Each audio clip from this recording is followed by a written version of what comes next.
Hey, I'm Ziggy. I'm an environmental engineer by profession and an amateur naturalist and environmentalist and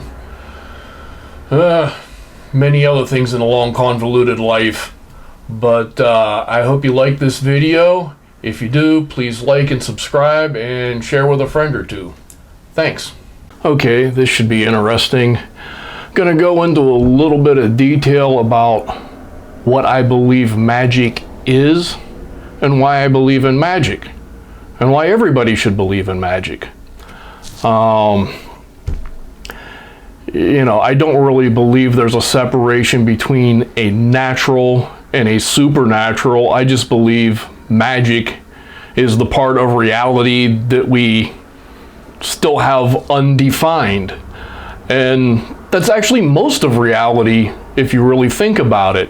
The amount of knowledge we have is always dwarfed by the amount of things that we do not know. And even a lot of the things we can explain, we only are able to explain by cause and effect and really don't know how they work. As an example, once upon a time we were kind of cocky, and this guy named Newton came along, and he came up with this good idea about how things worked in space, basically, how planets moved. These were called the laws of gravity. But there were a couple of odd little exceptions that were found over the years. And then this guy named Einstein came along, and people kind of fought tooth and nail with him because, he was arguing against the laws of gravity that Sir Isaac Newton had come up with. And, he came up with a theory, the theory of relativity, which helped explain some of these exceptions to these older laws. And in reality, almost everything in science is a theory. And by that, it's just a concept or an idea of what's going on that has some evidence to back up that idea. A theory has some evidence in it. A hypothesis is basically just kind of brainstorming. When you have evidence, which can be tried, there were some experiments that kind of back up the theory of relativity. The thing that considered it quote unquote proven was seeing light shift from, I can't remember if it was a star or a planet, going around the sun during an eclipse. Just trying to put things into perspective. Even now when we think we have everything nailed down, there's a lot of things that, like I said, we know we know cause and effect. We know if we do A, we'll get result B, but we really don't know how, the actual process behind how it works. The best analogy for magic is basically the interaction between a deer and a car. Deer knows that every now and then, if you're on this really hard path, something just comes flying out of nowhere. If you don't get out of the way, it flattens you or your friends. Don't know why it's doing what it's doing, don't know where it's coming from, don't know where it's going to. You just know this thing's out there. You see it, you can't really predict when you're going to see it. It just kind of sort of happens. Doesn't make it any less real. You just don't have a real good concept of it, and you have no real control over it. Most of our knowledge is more analogous to knowing how to drive a car. You know what the car is, you know how to make it go from point A to point B and do your bidding. You don't really necessarily need to know how to build an engine or how the brakes work or anything else. You just kind of know that, hey, as long as I keep gas in it and, I push on the gas pedal, it goes faster. I push on the brakes, it stops, etc. You have this useful working knowledge of it, which is, for the most part, where we're at with science on most things. I mean, you know, you talk about physics, quantum physics and astrophysics seem to have slightly different rules that they obey. And there's different things like string theory that are trying to unite the two. And yeah, the things that work on a small scale seem to break down at a big scale, and vice versa. And people come up with these little hypotheses or theories that, you know, they're trying to make the best idea or concept of how it works. And, you know, people kind of tend to go with whatever the best argument or theory is, and most things, from electricity to magnetic fields to everything else. A lot of these things we kind of know cause and effect, but we don't really know what the hell's going on behind the scenes. Some of it's nearly impossible. And the simple fact is that, you know, some things are just beyond the human limits of perception. An example, to go back into the natural world, or the environmental world, I should say, is elephant radar. For the longest time, there was a theory that there was some sort of sixth sense that elephants had, because elephants, they were able to somehow, it seemed, communicate, you know, a distress signal over a wide area. Nobody saw or heard anything, but somehow, you know, elephants, you know, miles away from another herd would somehow react to some sort of distress signal, and they didn't understand what it was. Later on, actually fairly recently, it was discovered that elephants are capable of making noise at a low enough frequency that it is beyond the range of human hearing, but other elephants can hear it.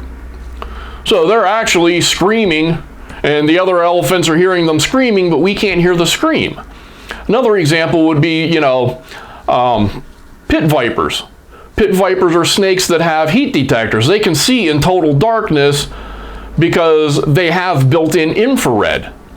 And some of these things, because obviously we figured out how the snakes do what they do, you know, we've invented things that can sort of translate infrared into visible sight. That's what night vision goggles are.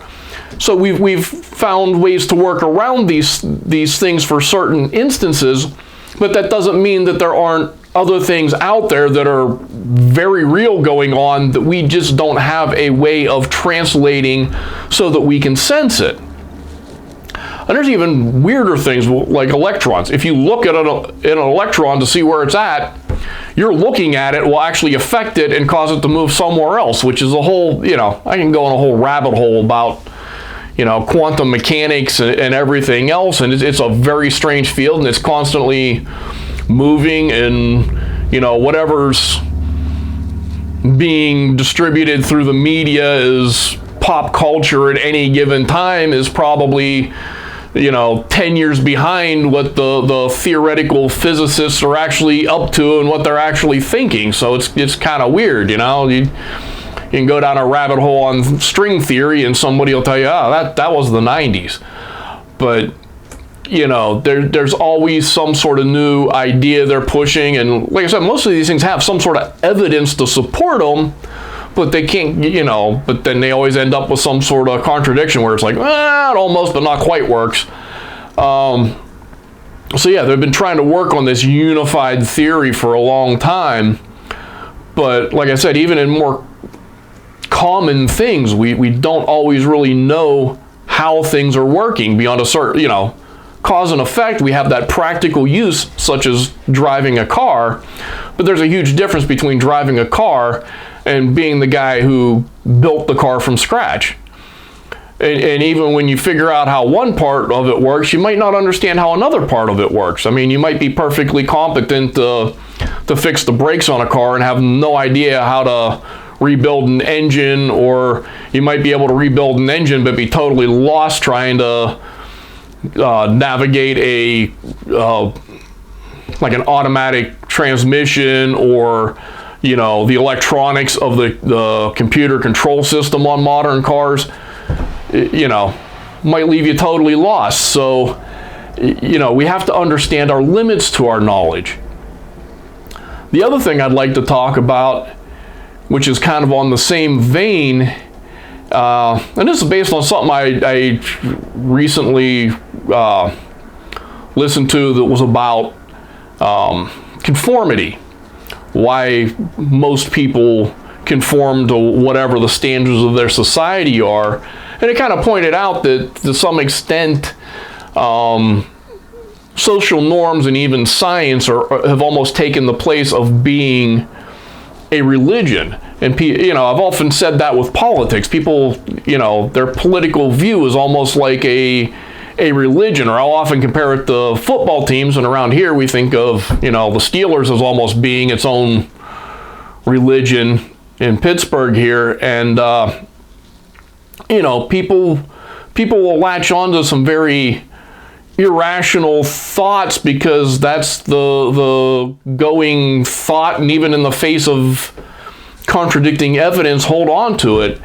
And that even goes for science, and especially not so much the professional scientists, but a lot of the for lack of a better term of putting it, just kind of the science nerds and geeks out there. They'll read the the boiled down mainstream version, which may be garbled or mistranslated from the actual primary sources, and even some of the primary sources. I mean, there have been scandals that have come out with peer review sometimes not being up to snuff, and people just kind of they're paid to peer review an article about some work for a science journal or whatever, and they're just like, yeah, I ain't got time for this, looks good, and check off on it instead of really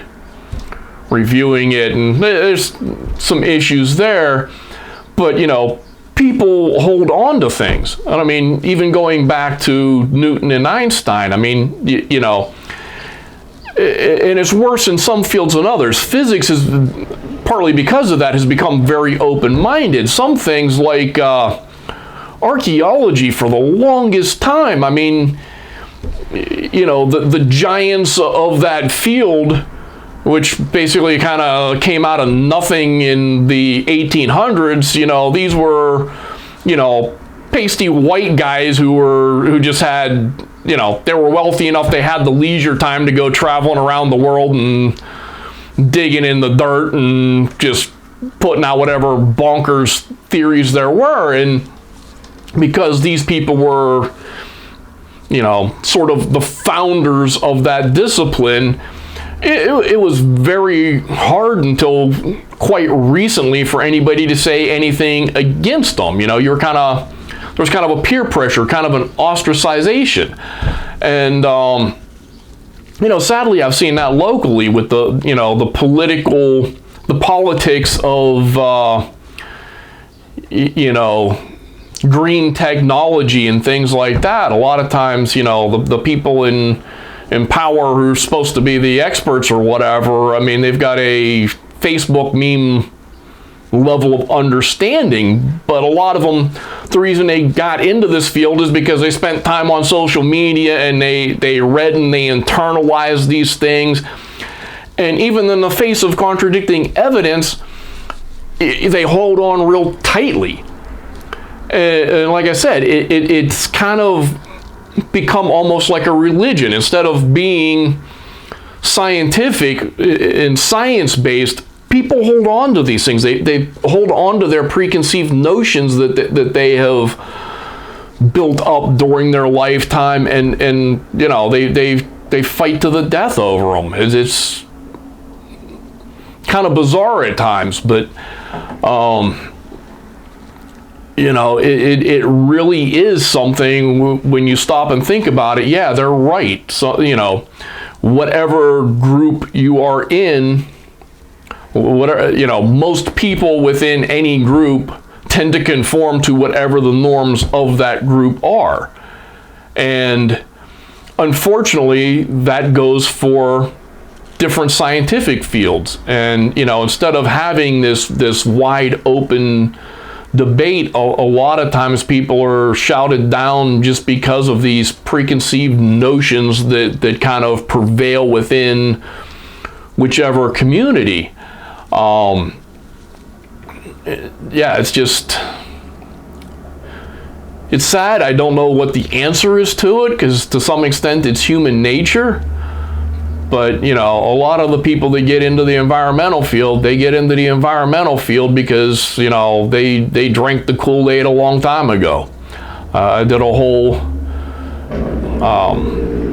spiel previously about why we are our own worst enemy, and that's part of it.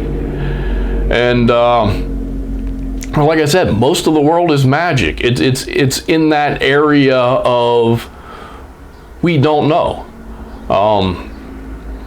You know, besides the car analogy, which I think works well, another example would be Ben Franklin and lightning. Lightning always existed. People always thought, you know, thunderbolts of the god. People always thought of this as being somewhat magical. It was controlled by supernatural forces. Ben Franklin proved that it's basically static electricity. Doesn't make lightning any less wondrous. It just kind of brings it out of one field and into the other. You know, like I said, the magic is just, you know, the things that we haven't brought under the umbrella of science yet, which is, unfortunately, like I said, most things. The amount we don't know is always going to be bigger than the amount that we do know. You know, the things out there to discover are pretty much infinite. So, I'm gonna wrap it up there for today. Hope to see you on the next one. Like, subscribe, all that other happy stuff. Talk at you later.